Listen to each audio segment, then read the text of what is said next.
Antoine se tenait devant l'autel, le cœur battant comme un tambour de guerre, tandis que le prêtre prononçait les vœux solennels. Sa sœur, radieuse dans sa robe blanche, épousait l'homme qu'elle aimait depuis des années. Mais Antoine, lui, sentait une boule se former dans sa gorge. Soudain, sans réfléchir, il se leva et cria « Je suis gay ». L'église entière se figea. Les murmures devinrent un silence assourdissant. Et le regard de son père, un pilier de la communauté catholique de Lyon, se posa sur lui comme un jugement divin. La cérémonie tourna au chaos. La mariée éclata en sanglots, accusant Antoine d'avoir ruiné son jour parfait, tandis que les invités échangeaient des regards choqués. Son père, un homme d'affaires respecté, rouge de colère, le traîna hors de l'église par le bras, marmonnant des insultes entre ses dents. « Comment oses-tu ? Dans la maison de Dieu, siffla-t-il, les veines saillantes sur son front. Antoine, tremblant, regrettait déjà son impulsion. Mais il y avait quelque chose de libérateur dans cet aveu. Comme si un poids écrasant s'était enfin allégé. Pourtant, il savait que ce n'était que le début d'une tempête. De retour à Paris, où il vivait depuis 5 ans, Antoine tenta de se réfugier dans son petit appartement du Marais. Il était architecte. Un métier qu'il adorait. Concevant des espaces modernes pour une clientèle aisée. Mais ce soir-là, son téléphone n'arrêtait pas de sonner, message furieux de sa famille. Appel manqué de cousins qu'il n'avait pas vus depuis des lustres. Sa mère, une femme pieuse et fragile, lui envoya un texto larmoyant, « Pourquoi nous faire ça ? Mon fils ? Pense à ton père. À notre réputation. » Antoine s'effondra sur son canapé, les larmes coulant enfin. Il avait gardé ce secret pendant des années, craignant précisément cette réaction. À 28 ans, il avait toujours été le fils modèle, bon élève. Carrière prometteuse. Pas de scandale. Mais l'amour l'avait changé. Tout avait commencé 2 ans plus tôt, lors d'un projet de rénovation d'un hôtel-boutique à Saint-Germain-des-Prés. Julien, le propriétaire, un entrepreneur de 35 ans au charisme magnétique, avait embauché Antoine pour redessiner les suites. Julien était ouvertement gay. Assumé. Avec une vie sociale trépidante dans les cercles parisiens. Ses yeux bleus perçants et son sourire confiant avaient immédiatement captivé Antoine.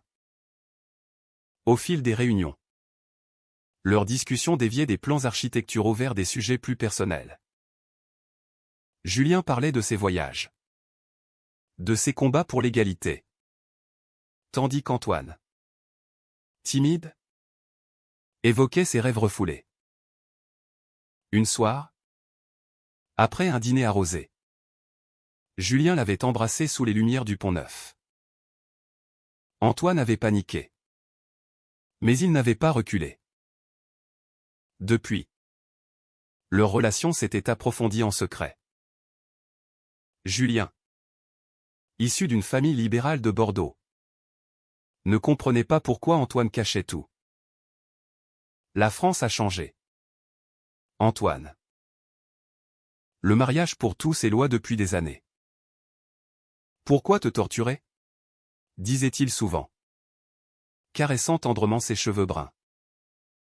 Mais Antoine, élevé dans une famille conservatrice où l'homosexualité était synonyme de péché, redoutait le rejet. Son père, fervent catholique, avait toujours prôné les valeurs traditionnelles, mariage hétérosexuel. Enfant, transmission de l'héritage familial. L'entreprise paternelle. Une chaîne de boulangeries artisanales. Reposait sur une image impeccable. Antoine savait que son coming out pourrait tout briser. Pourtant, la pression montait. Julien voulait plus, des sorties publiques. Des présentations à des amis. Je t'aime. Mais je ne peux pas vivre dans l'ombre éternellement. Avait-il déclaré lors de leur dernière dispute. Une semaine avant le mariage. Antoine, déchiré, avait promis de réfléchir. Et puis, à l'église. Face à l'hypocrisie de cette union parfaite, quelque chose avait cédé. Il avait vu sa sœur. Heureuse. Et s'était demandé pourquoi lui n'avait pas droit au même bonheur. Son aveu impulsif était né de cette frustration accumulée. Le lendemain, les conséquences s'abattirent comme une avalanche. Son père l'appela pour un ultimatum, rentre à Lyon immédiatement. Ou oublie ton héritage. Antoine hésita. L'héritage n'était pas seulement financier, c'était des parts dans l'entreprise familiale. Un lien avec ses racines.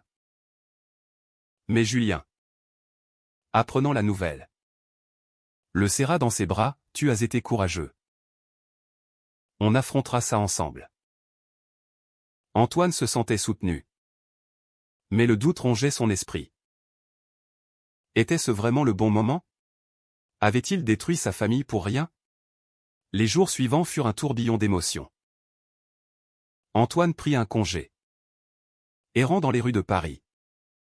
Évitant les appels. Il rencontra Julien dans un café discret du quartier latin. Mes parents m'ont coupé les vivres temporairement. Avoua-t-il. Les yeux baissés. Julien, avec son assurance habituelle, posa une main sur la sienne, l'argent? On s'en fiche. C'est toi qui compte. Mais Antoine sentait la culpabilité le consumeur. Sa mère l'avait élevé avec amour.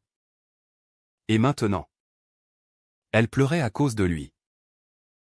Une lettre arriva bientôt, une invitation formelle à une réunion familiale à Lyon. Pour discuter de ton avenir, disait-elle froidement. Antoine savait que ce serait un tribunal. Julien insista pour l'accompagner.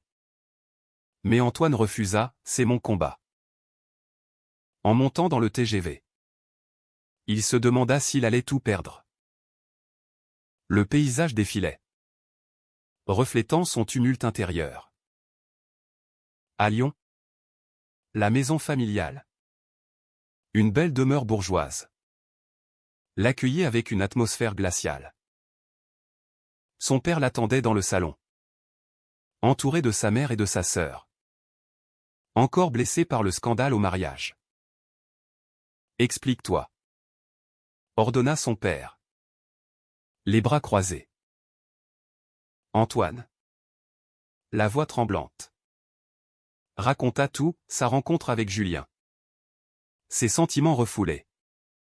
La peur du rejet. Sa mère fondit en larmes, nous t'aimons. Mais l'Église. La société. Sa sœur, plus jeune, intervint, et moi? Tu as gâché mon mariage. Antoine s'excusa, mais défendit son droit à l'authenticité. Le débat s'enflamma. Révélant les failles familiales, le père avoua sa propre jeunesse tourmentée. Mais refusa de céder. Choisis, ta vie déviée ou ta famille. Antoine quitta la maison le cœur brisé. Sans résolution. De retour à Paris, il trouva Julien anxieux. Qu'ont-ils dit? Antoine raconta. Et Julien proposa, vivons ouvertement. Montre-leur que l'amour vrai existe.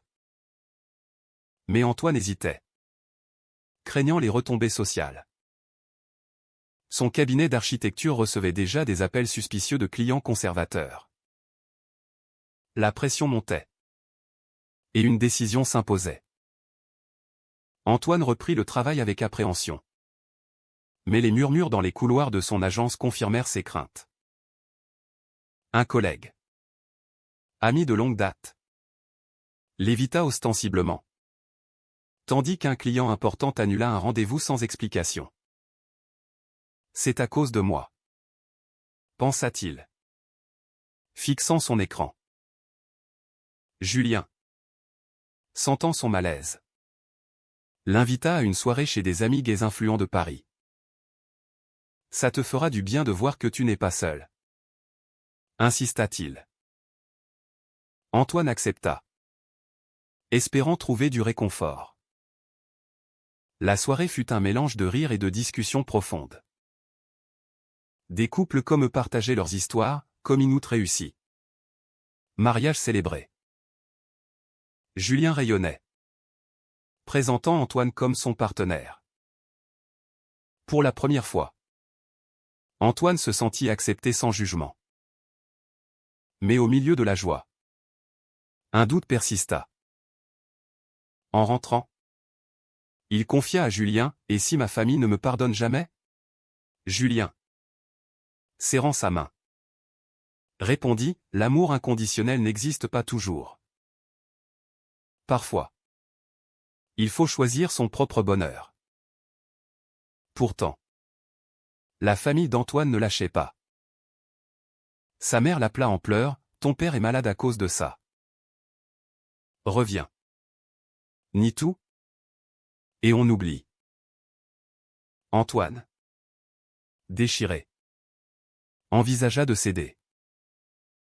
Julien, apprenant cela, explosa, « Tu vas te renier pour eux? Après tout ce qu'on a construit. » Leur première vraie dispute éclata, révélant les failles de leur relation. Antoine accusa Julien d'être insensible à ses racines conservatrices, tandis que Julien reprocha à Antoine sa lâcheté.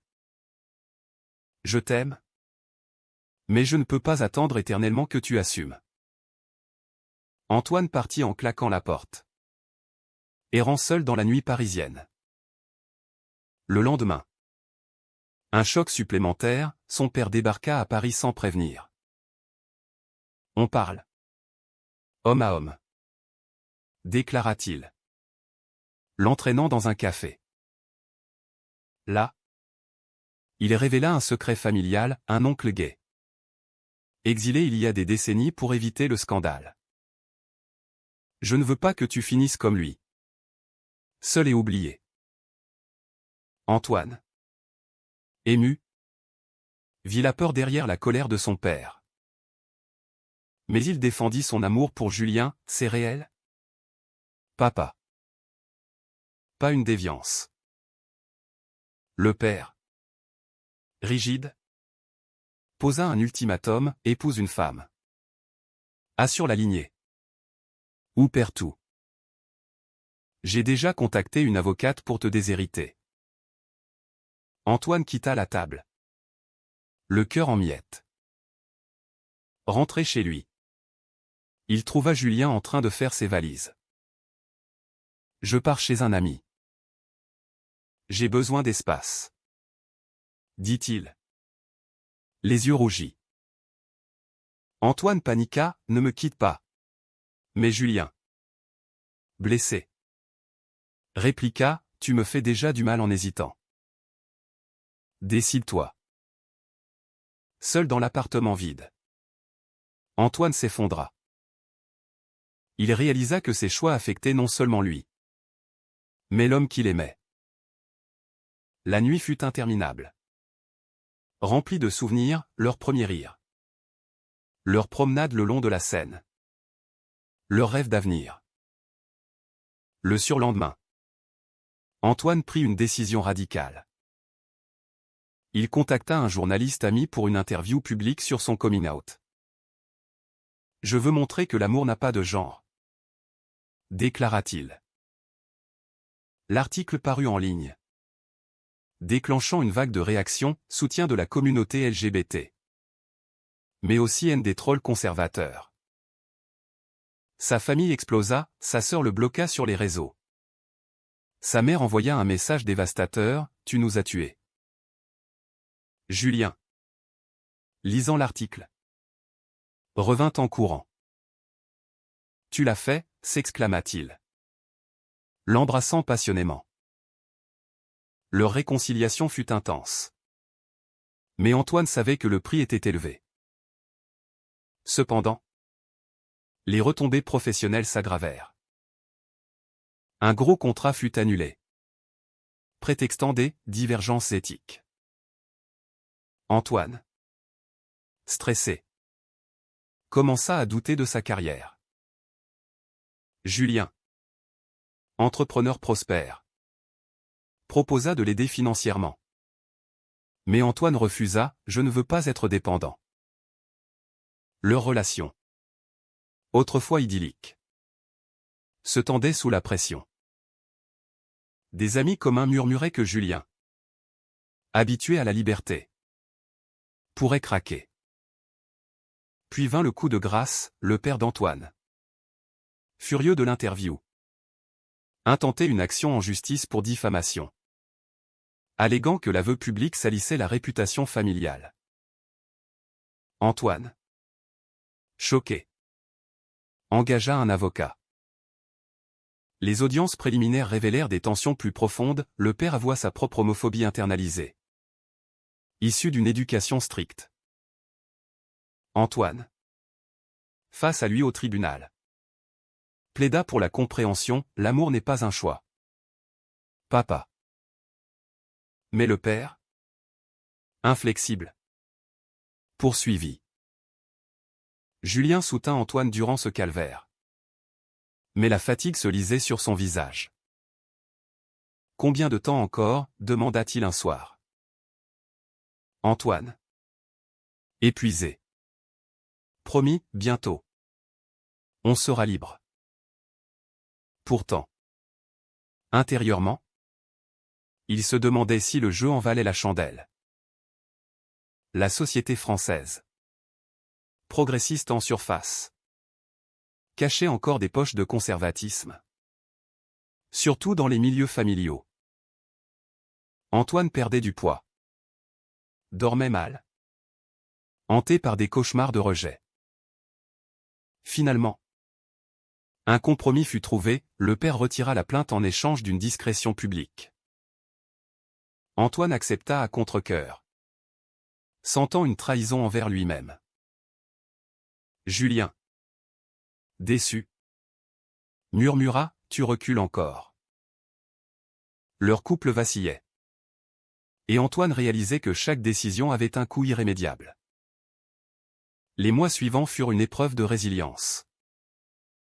Antoine et Julien tentèrent de reconstruire leur vie, emménageant ensemble dans un appartement plus grand à Montmartre.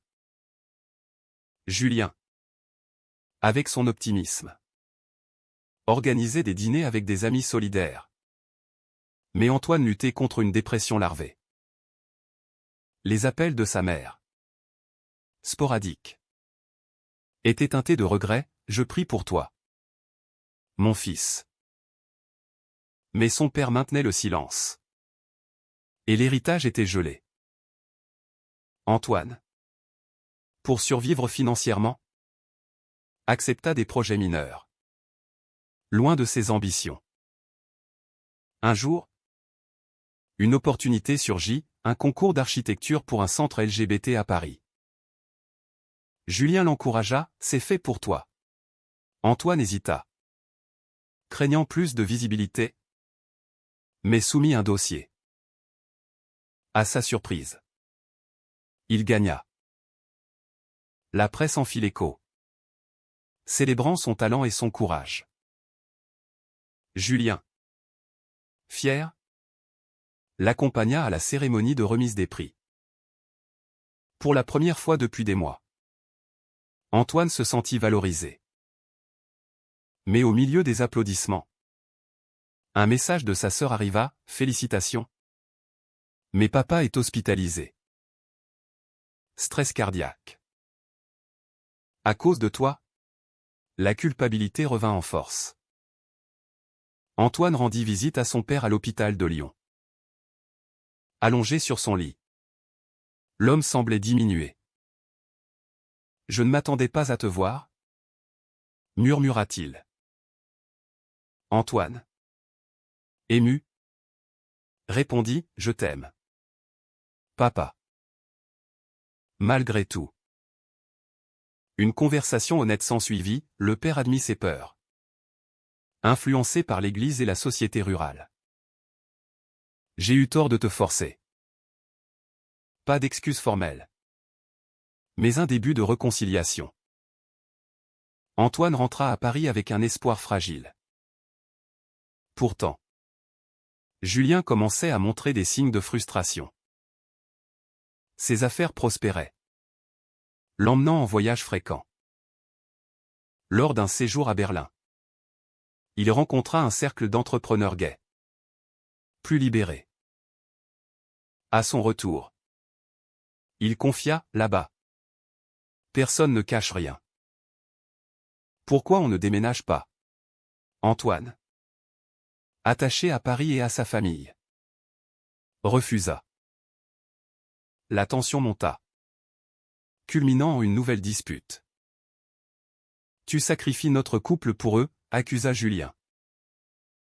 Antoine, blessé, répliqua, et toi? Tu me presses sans comprendre mes racines. Bientôt, la trahison frappa. Antoine découvrit des messages ambigus sur le téléphone de Julien, des flirts avec un collègue berlinois. Confronté, Julien avoua, c'était rien. Juste de la solitude. À cause de tes hésitations constantes. Antoine, dévasté, sentit le monde s'écrouler. Il avait tout risqué pour cet amour. Et maintenant? La trahison. Comment as-tu pu? Cria-t-il.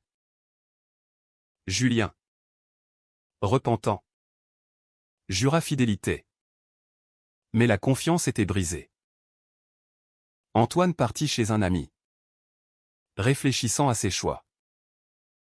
Avait-il sacrifié sa famille pour un amour illusoire? Les semaines passèrent dans un brouillard. Antoine se concentra sur le projet du centre LGBT, canalisant sa douleur en créativité. Julien multiplia les gestes, fleurs, lettres d'amour, thérapie de couple. Lentement, ils se réconcilièrent.